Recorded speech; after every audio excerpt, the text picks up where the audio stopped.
Pakutana selanjutnya kadang kaga diasa cincin pernikahan.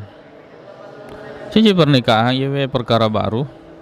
Betuanna de diruntui kita tidak akan mendapatkan di zaman Nabi sallallahu alaihi wasallam.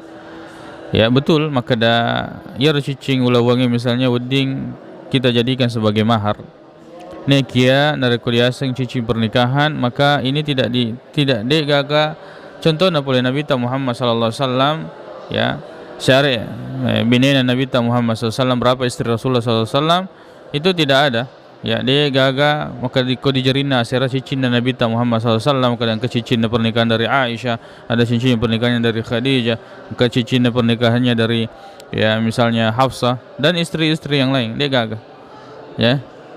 Tidak ada 9 cincin di tangan Rasulullah sallallahu alaihi wasallam. Jadi dari kemakutan aki kegadiasa cincin pernikahan, kalau itu dikatakan sebagai sesuatu yang lazim dalam pernikahan, maka dega karena sebab dega dalilena polir Nabi Muhammad sallallahu alaihi wasallam, Nabi berapa kali menikah tapi tidak memiliki beberapa cincin di tangannya.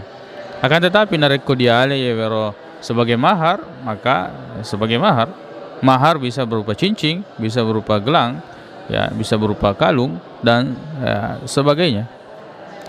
Ya hadis masyhur maka ada salah seorang sahabat yang ingin menikah, maka dia laku musaffa walaupun cincin besi itu untuk dijadikan mahar, tidak mesti cincin.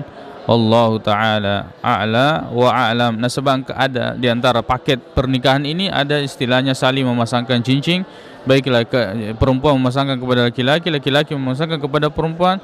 Ya de gagasan resen ritujunna agama ta wedding ijaji termasuk perbuatan yang meniru-niru, ya, atau melihat atau mencontohi perbuatan orang-orang, ya,